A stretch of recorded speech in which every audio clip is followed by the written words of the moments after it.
Okay, so let's dive into this one. You hear about a private investigator, right? Vanishes down in Florida. Yeah, I mean, that immediately sounds like, a potential tragedy. Exactly. But then the story takes this really weird turn. The last person who saw her alive, her friend. What about her? Well, she starts acting really, let's just say, strange with the investigators. Almost flirting, some said. Wow, okay. That definitely raises some eyebrows right from the start. It really does. Yeah. It's the kind of bizarre twist that just, well, it grabs you. And it shows how a missing person case can just spiral, Yeah. Reveal some really unexpected things about people under pressure. Totally. And that's a knot we're trying to untangle today. We're doing a deep dive into Taylor Wright's disappearance and murder and Ashley MacArthur's trial. Yeah, and for this, we're looking at excerpts from a True Crime Central video. It's called Flirting with Investigators After Murdering and Burying Her Best Friend. A catchy title. It is, but it lets us get past the headlines, right? Really dig into the investigation, the trial details. Right. So our mission here basically is to lay it all out for you. The key evidence, the different stories told in court, how the jury got to their verdict, give you the full picture of this really complex case. You ready? Let's do it. So where do we start? The beginning, I guess? Taylor's disappearance and how the investigation kicked off. Okay. So Taylor Wright, she was 33, used to be a cop, then became a PI, single mom, 8-year-old son. And she'd moved to Pensacola, Florida, right after a divorce. Trying to start fresh, it seems. Yeah, sounds like it. Building a new life. Now, the sources mentioned she got into a relationship with a woman named Cassandra Waller, started online. Right. And it sounds like it got pretty intense. Taylor actually moved in with Cassandra. But it wasn't smooth sailing, was it? There were problems. Definitely not.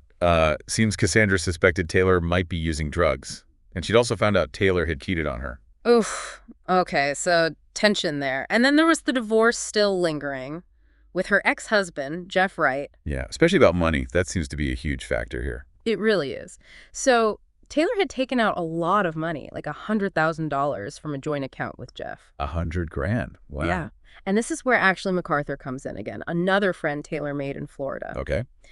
Taylor asked Ashley to, well, basically hide this money for her, put it in Ashley's account so it wouldn't be part of the divorce proceedings. Uh-oh. I can see where this is going. Exactly. Big problem when the divorce judge ordered Taylor to produce that money. Suddenly, it wasn't just sitting there. Right. And Cassandra, her girlfriend, apparently remembers Taylor being super stressed about getting that money back from Ashley the night before she vanished. Yeah, Cassandra said she had a really bad feeling about it, felt something was off. Okay, so that brings us to September 8th, 2017, the last day anyone saw Taylor. She was with Ashley MacArthur.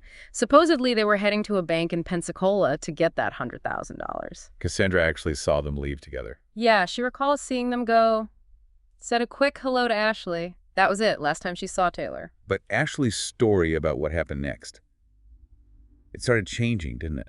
It did. First, she told Cassandra that, they didn't go to the bank after all. They went horseback riding instead. Horseback riding? Where? At a farm Ashley's family owned out in East Milton. Okay, that immediately sounds weird, given the urgency about the money. Right. Cassandra's thought so, too. Ashley tried to say Taylor was just stressed and emotional that day, but it didn't really track. And then later that night, Cassandra gets a text from Taylor's phone. Yeah, a text saying, sorry, Taylor needed time alone. But Cassandra felt it just didn't sound like her. Her gut feeling was screaming, probably. Absolutely. And as days went by, no word from Taylor. Cassandra's worry turned into, well, a mix. Anger, fear, even wondering if Taylor just walked out on her. So it starts as a missing person case. Officially, yes.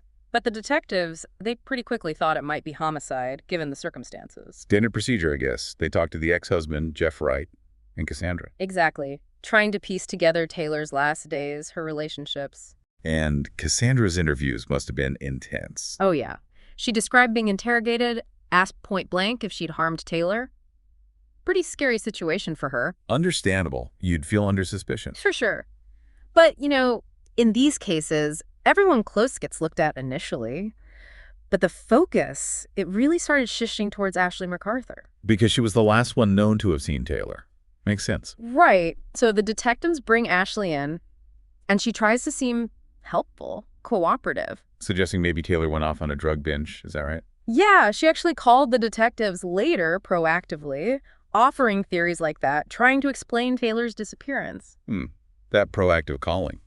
It could look helpful or... While she was trying to steer the narrative, Right. control the story, divert attention from herself. Especially the drug situation comment. That feels pointed looking back. It really does. And she also mentioned something about, like, someone finding Taylor with a bag full of cash. Which, considering the missing $100,000, yeah, that's significant. Very. But then detectives asked her about a safety deposit box at Wells Fargo. Cassandra thought the money might be there. Ashley denied having one. But there were texts contradicting that on Taylor's phone. Exactly. Texts showing Taylor believed the money was at Wells Fargo and she was supposed to meet Ashley there to get it. Big inconsistency. Okay, the lies are starting to stack up. What about the timeline Ashley gave? Right. She claimed after the supposed horseback riding, they stopped at a gas station around 10 a.m. for Taylor to get a beer. 10 in the morning. Seems early for a beer. Cassandra thought so too.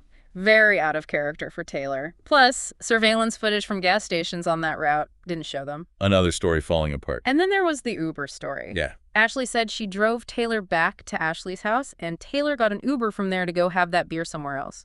Okay, so did they check Taylor's Uber account? They did. And guess what? It hadn't been used in months. Wow. Okay, that's a major hole in her story. A direct contradiction. No doubt. So Ashley's version of events just isn't holding water at all. Meanwhile, Cassandra's frantic, calling hospitals, searching. And Ashley's on the phone with detectives, feeding them these misleading ideas. Yeah. It's pretty chilling, actually. Yeah. And this is where things really take a crucial turn. The cell phone data. Ah, technology to the rescue. Pretty much. Cell tower records showed Ashley's phone was nowhere near that East Milton farm when she claimed they were riding horses. So where was she? The data put her about 30 miles away, northwest part of the county. Okay. How did they connect that to anything? Well, this was smart detective work. One of them checked the county property appraiser website using Ashley's maiden name, Britt. Clever. And Bingo. Found a property listed under that name on Britt Road, northwest Escambia County, right where the cell data said she was. that's huge. Definitive proof she lied about where they were. A massive breakthrough. Finally, hard evidence contradicting her alibi, and on top of that, they found bank records. Don't tell me. Yep.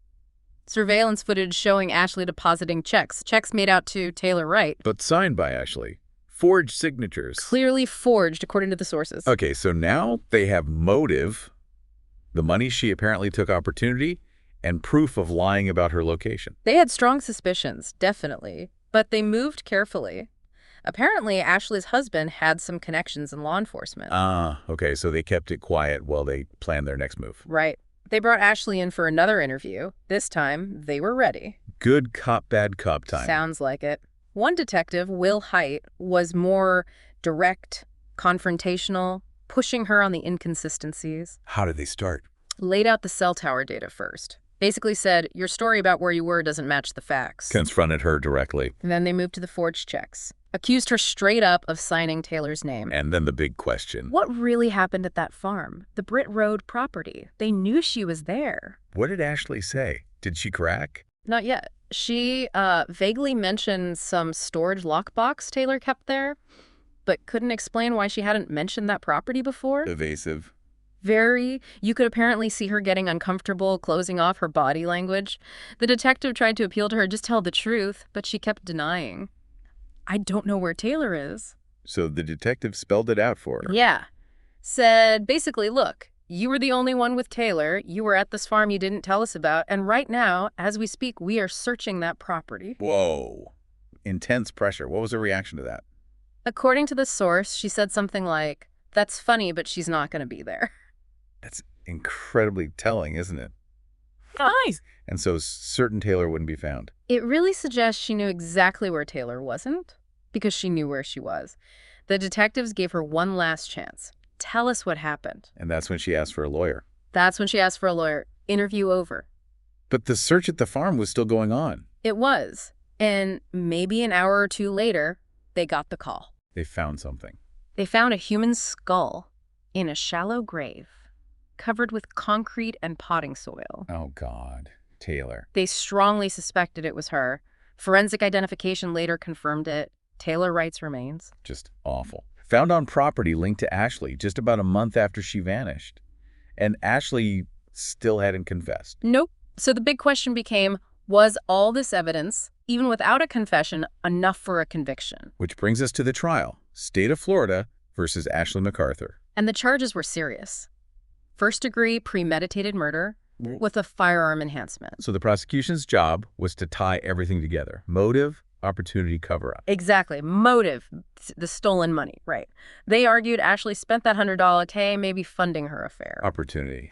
Undeniable. Last person seen with Taylor? And the cover-up, all the lies, the trip to the Britt Road farm she didn't disclose, and then finding Taylor buried there, hidden under concrete and soil.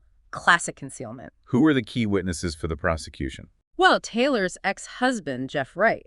His testimony helped rule him out as a suspect and confirm the whole mess with the $100,000. And Cassandra Waller, Taylor's girlfriend. Her testimony was crucial, too. She identified the forged signatures on the checks, nailing down that financial link to Ashley. Did she say anything about Ashley seeming threatening before? No, actually. She testified she never saw Ashley threaten Taylor, which kind of undercut any potential defense argument that Taylor was scared of Ashley or something. Okay. What else did the prosecution have? Some really damaging stuff came from Ashley's own friends and a bartender. Oh. What'd they say? They testified about things Ashley said the night before Taylor disappeared, including talking about killing Taylor with a cocaine overdose. Wow. Premeditation. It certainly points that way. One witness even said Ashley mentioned trying to put cocaine in Taylor's beer, but Taylor spat it out because it tasted bad. That's chillingly specific. Paints a very dark picture of Ashley's mindset. Absolutely. Then there was the affair. The bar owner Ashley was seeing, Brandon Buy. He testified. What did he confirm? Confirmed the affair, yeah. And crucially, he talked about Ashley spending a lot of money on him buying a boat, a motorcycle, right around the time Taylor vanished. Directly supporting the stole the money motive. Exactly. Strong support for the prosecution's theory. And they showed the interrogation videos too. Mm-hmm. Show the jury how Ashley's demeanor changed, how she went from seemingly cooperative to guarded and evasive as the evidence piled up. All her inconsistencies, her lies, laid bare. Must have been powerful. Yeah. And then the photos. Yeah, the graphic photos of Taylor's body, the gunshot wound to the back of her head, difficult evidence, but undeniably impactful. So you combine that with the cell tower data putting Ashley at the farm. And the Home Depot video. Right. Buying concrete and potting soil the day after Taylor disappeared. Yep. Put it all together, and the prosecution built a really strong circumstantial case. Okay, so how did the defense respond to all that? What was their strategy? Their main angle seemed to be reasonable doubt. They kept hammering on the lack of direct physical evidence, like fingerprints or DNA, linking Ashley directly to the act of killing Taylor. Standard defense tactic in circumstantial cases. Right. They used Jeff Wright's testimony, Taylor's ex, to sort of suggest Taylor had a complicated life, maybe made enemies elsewhere, didn't name anyone, just planted the idea. Tried to muddy the waters. What about Cassandra's testimony? They cross-examined her, tried to paint Taylor as leading a volatile life, brought up texts where Cassandra called Taylor a liar, accused her of drug use. Again, trying to suggest maybe something else happened. Okay. Did they have any surprises? Anything to counter the prosecution's evidence? Well, there was the concrete thing. That was interesting. How about it? The Home Depot clerk who sold Ashley the concrete testified that what Ashley bought was like fine dust concrete, but the concrete found on Taylor's body was described as rocky aggregate concrete. So potentially different concrete, a point for the defense. Potentially. Suggesting maybe the concrete used in the burial came from somewhere else, not necessarily what Ashley bought. What else did the defense present? They called Ashley's mom, Rhonda Britt. She testified about Ashley having a bad back injury previously. The implication being that Ashley wouldn't have been physically able to lift and move a body or carry heavy bags of concrete for the burial. trying to establish physical impossibility, or at least difficulty. Exactly. So throughout, the defense just kept stressing. It's all circumstantial. Yes, she lied. Yes, there was money involved. But does that prove murder beyond a reasonable doubt? They tried to reframe her behavior in the police interviews too, right? Yeah, suggested her nervousness or evasiveness wasn't necessarily guilt. Could just be stress, trauma, being wrongly accused. So a classic circumstantial case battle. Lots of evidence pointing one way, but no single smoking gun like DNA or fingerprints at the immediate scene. Precisely. The jury had a lot to weigh. The web of lies, the financial motive, the body being found on her family's property, versus the lack of direct physical evidence and the defense's counterarguments, like the concrete type and the back injury. And after deliberating, Yeah. what was the verdict? The jury came back guilty, first-degree premeditated murder with the firearm enhancement. It must have been incredibly emotional in the courtroom. Sources describe Taylor's friends and family just relief, grief, finally getting some justice after nearly 2 years of waiting and uncertainty. And sentencing. Did it happen right away? Immediately. The judge sentenced Ashley MacArthur to life in prison, mandatory minimum of 25 years because of the firearm. Wow. Swift justice after the verdict. A conclusive end to the legal part, anyway, though obviously the pain for Taylor's family goes on. So summing this all up, the key takeaways. It really shows how a case can be built brick by brick on circumstantial evidence. Absolutely. The cell phone data was huge in unraveling Ashley's lies. The financial motive was clear. And tragically, finding Taylor's body where they did, it all pointed in one direction. And the trial itself, it highlights how prosecutors build that narrative, even without, the DNA fingerprint on the weapon. It's about motive, opportunity, concealment. Yeah, showing the jury how all those pieces fit together to prove guilt beyond a reasonable doubt. It really makes you think, doesn't it? How investigators piece together a case from all these scattered bits, cell pings, bank records, lies told under pressure, and then how a jury has to sift through it all, weigh the conflicting stories, and decide someone's fate based on that complex picture. What parts of this case really stand out to you listening to this? What makes you question things or think about how we determine guilt? It's definitely a lot to ponder. For sure. And ultimately, it's just a truly tragic story, a stark reminder of betrayal, lies, and the long, difficult path to justice. Indeed. Well, thank you for joining us for this deep dive today. We'll be back soon to explore another complex story.